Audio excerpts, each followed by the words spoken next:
tayo magsimula sa ating talakayan ngayon, narito muna tumayo ang lahat para sa ating gagawing panalangin.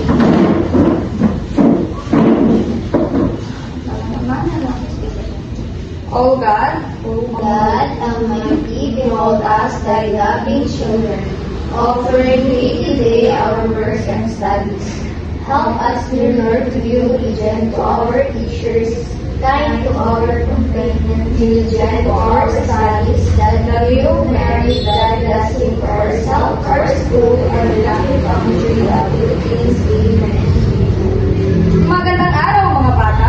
Magandang araw po, teacher. Kamusta naman ang inyong mga araw? Ayos naman po, teacher. Mabuti kung gano'n. Bago kayo magsiupo, nais ko munang tignan ninyo ang ilalim ninyong mga upuan at tignan ang mga pirasong papel na makikita at ito'y tulog. At ilagay ito sa tamang lalagyan. Tapos na po, teacher. At ayusin ang mga upuan at umupo ng maayos. Maayos na ba mga bata? Opo, teacher.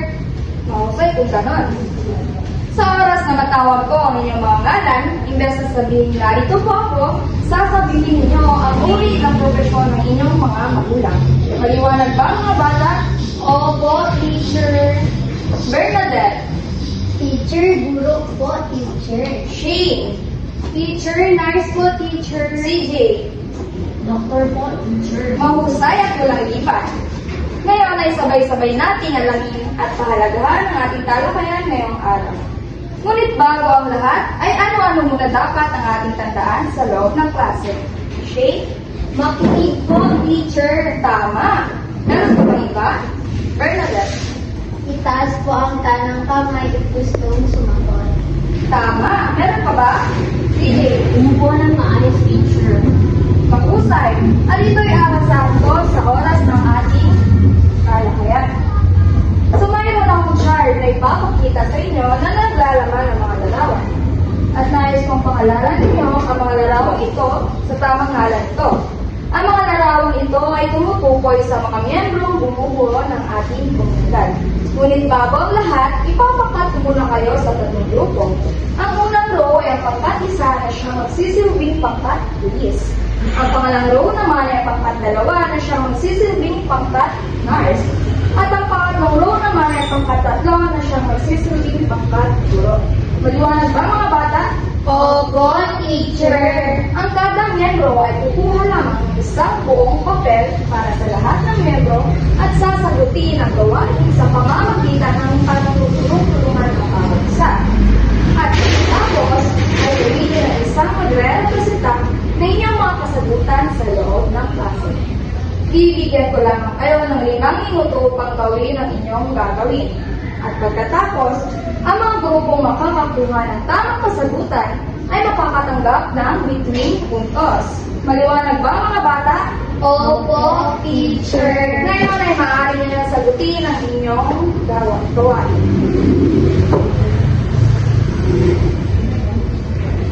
Tapos na po, teacher. Mahusay! Ngayon ay sasagutin na natin ang inyong gawain. Magsisimula tayo sa pangkat isa. Pumili ng representative.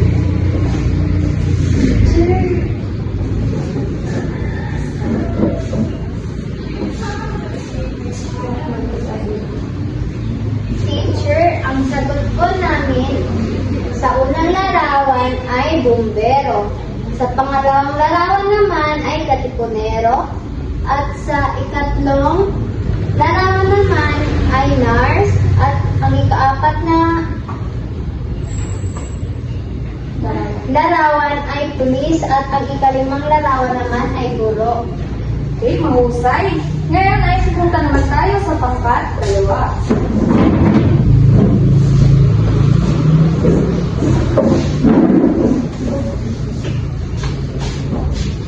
Sa unang larawan, teacher, ay ang larawan ng bumbero. Pangalawa naman, ang katipunero. Pangatlo ay isang nurse. Pang-apat ay pulis. At pang-lima ay isang guro at 2 estudyante. Mahusay. Ngayon naman ay ang pangkat tatlo. Sa unang larawan may bumbero pangalawang larawan naman ay may kapunero. At sa pangatlo ay isang nurse. At ang pang-apat ay isang pulis. Ang pangatlo naman ay isang guro.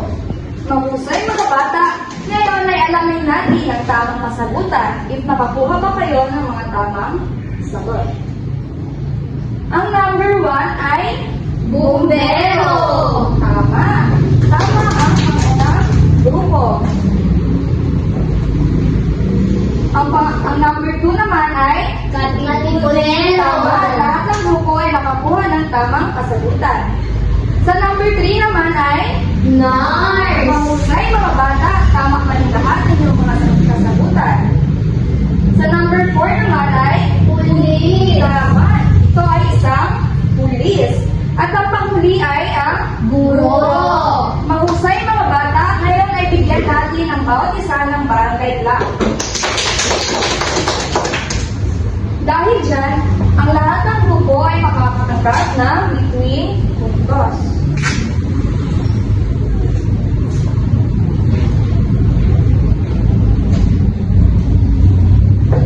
Base sa ating ginawang aktibidad, ano sa tingin niyo ang ating magiging talakayan ngayong araw? Okay, sige. Magtatako po, teacher. Tama. Ano pa? May iba ba kayong opinion? Okay. Magkilala sa mga trabaho, teacher. Husay. Tama. Meron pa ba? Okay. Ang inyong mga sinabi ay tama. Ang ating talakayan ngayon ay patungkol sa pagkilala sa komunidad at ang pagkilala na rin sa mga miyembrong bumubuo nito.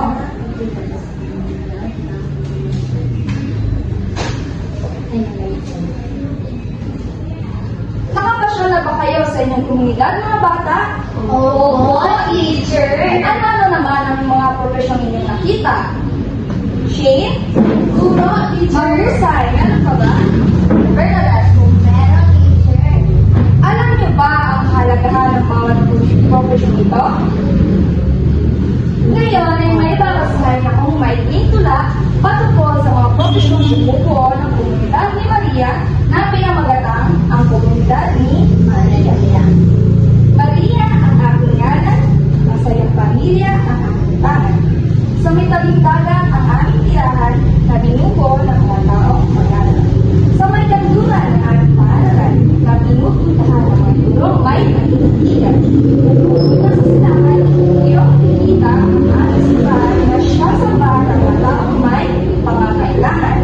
Sentrong pangkalusugan sa timog palalag ng mga doktor at nurse, ikay lulunasan. Sa Hilaga ay pamahalang bayan na siyang pinaglilingkuran ng mga taong bayan na bumubuo ng ating komunidad na pinag-iilangan. Nag-enjoy ba kayo sa kumbinasang tula, mga bata? Opo, teacher. Ngayon may katanungan ako. Ano-ano ang bumubuo ng komunidad ni Maria? CJ? Magtatauhan po, teacher. Tama. Pangalawang katanungan ay sino-sino naman ang bumubuo sa komunidad ni Maria?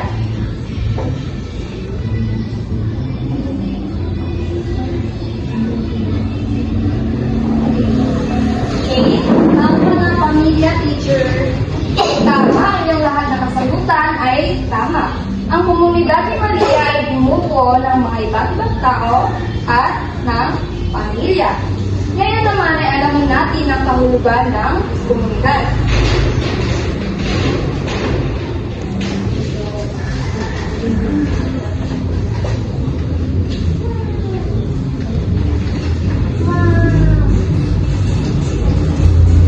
Ang komunidad ay binubuo ng pamilya, mga guro, kapulisan, bumbero, nurse at iba pa. Ang bawat profesyon ito ay mahalaga. Ngayon naman, alamin natin ang mga taong bumubuo ng ating komunidad. Wow.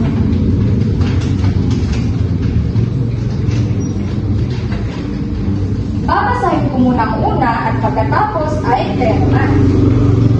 Mga guro, Mga guro. mga Mga professional na nagtuturo at nagbibigay nagbibigay ng kaalaman. ng kaalaman. Sino nga ang nagbibigay ng kaalaman sa atin? Teacher. Okay? Mga guro, teacher. Tama. Sunod naman, mga bombero. Mga bombero. Mga tauhan Mga tauhan sumasagip na sumasagip sa mga sitwasyon sa mga sitwasyon ng sunog. ng sunog. Sino nga ang tumutulong sa atin tuwing may sunog? Si Jay? Bombero po, teacher. Tama.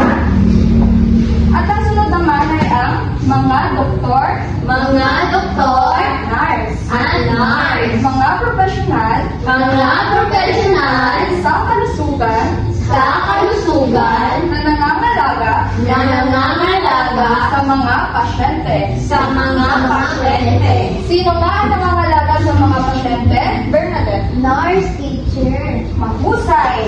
Ang sunod naman ay ang mga katipunero.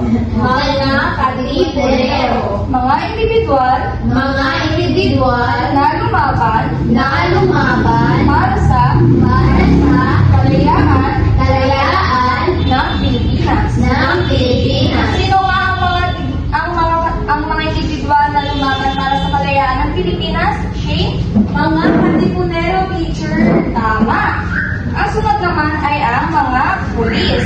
Mga pulis. Mga tauhan Mga tauhan ng pamahalaan ng pamahalaan na nagbibigay na nagbibigay ng proteksyon ng proteksyon sa publiko. sa publiko. Sino nga nagbibigay proteksyon sa atin? Sige. Mga police, teacher. Tama. At ang panghuli naman ay ang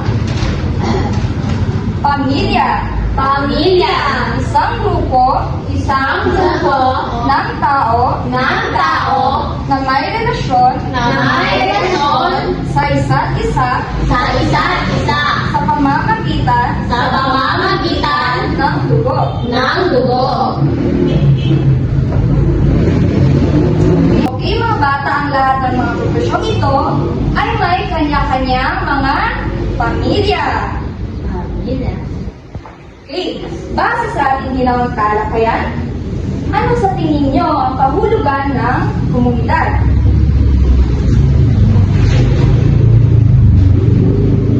Meron ba kayong mga opinion mga bata? DJ? Ang komunidad po, teacher, ay binubuo ng iba't ibang profesyon. Tama! Ano-ano naman ang mga profesyong bumubuo nito? Shane? Mga pulis.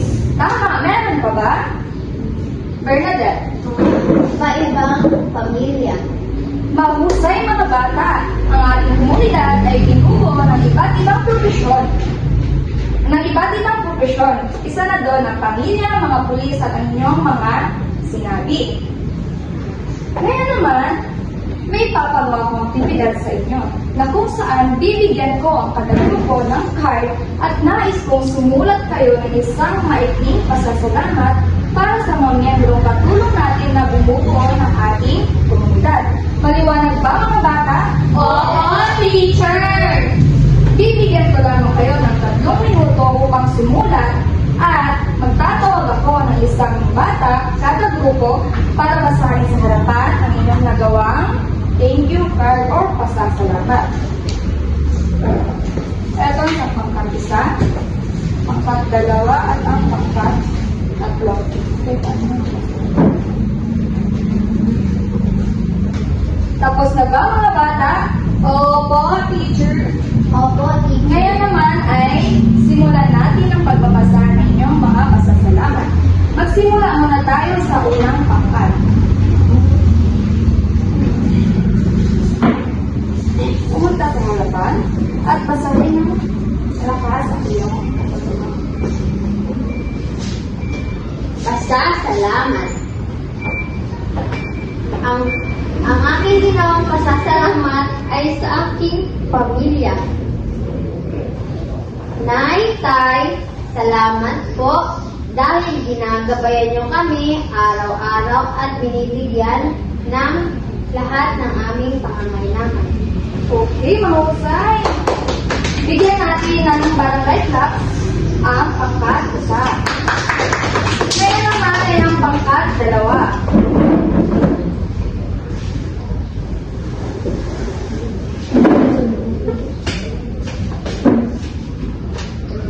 Ako ay nagpapasalamat sa mga nurse dahil kung wala ang profesyong ito, kung wala ang mga nurse at doctors, ay walang magpapagamot sa mga taong may sakit. Very good, Shane. Bigyan naman natin si Shane ng isang good job clap. Maaari bang magsitayo ang lahat? Chito ko, DJ ko, good job. Good job. Good job. DJ ko, good job. Good job. Okay. Good job. Kaya naman ang pangkat 3.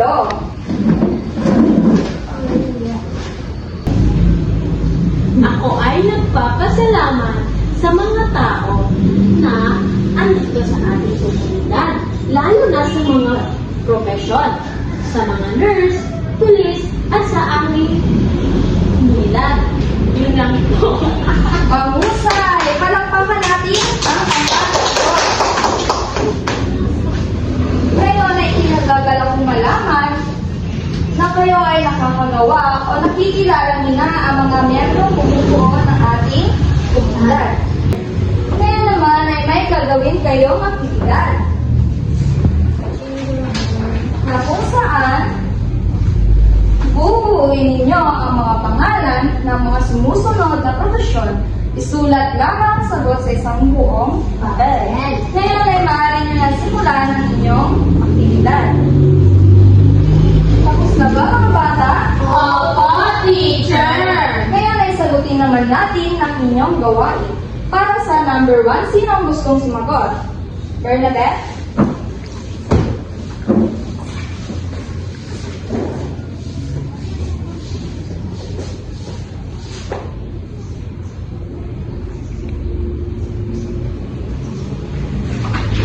Husay. Para sa number 2, sino ang gustong sumagot? Please.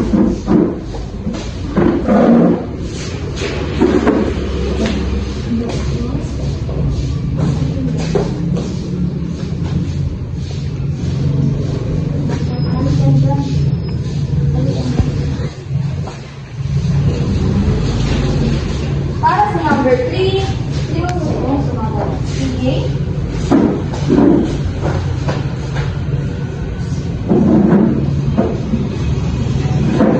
At ang panghuling number naman ay CJ.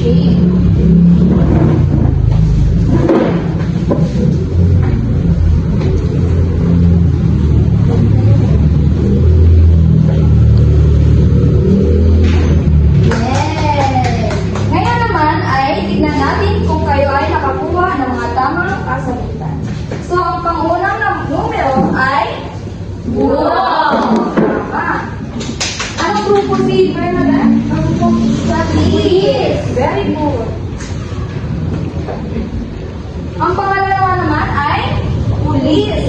Tama. At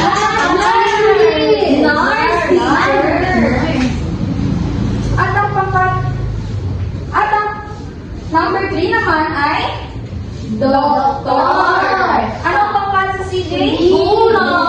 Teacher. Tama. At ang number 4 naman ay Bumbero. Anong pangkat?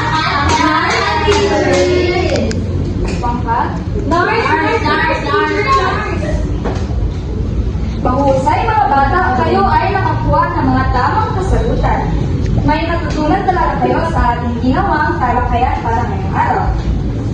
At ang panghuli naman ay inyong pag-aaral.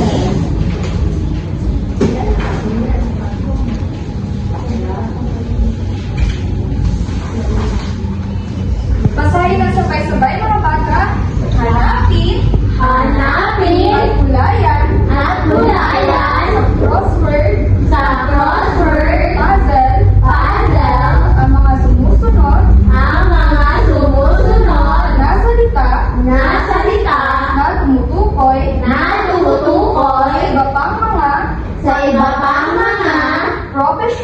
profesyong, panlipunan, panlipunan, na matatagpuan na natagpuan sa komunidad. sa komunidad. Naliwanag ba mga bata? Oo, teacher! Ngayon naman ay bilangin natin ang inyong mga nakuhang Tulos. para sa pangkatulis ay Isa, dalawa, okay, tatlo. may dalawang between ang pangkat isa. Pangkat dalawa naman ay Isa, dalawa, tatlo. okay, mahusay, may tatlong between ang pangkat dalawa. Ang pangkat puro naman ay Isa, dalawa. okay, may dalawang between ang pangkat puro. Ngayon, ang nanalo sa araw na ito ay ang pangkat Mars. Palakpakan. Okay, ang nanalo ay ang pangkat Mars. At huwag mag-aalala ay mayroon pa rin premyo ang lahat ng pangkat. At yun lamang po sa araw na ito mga bata. Paalam na mga bata. Bye!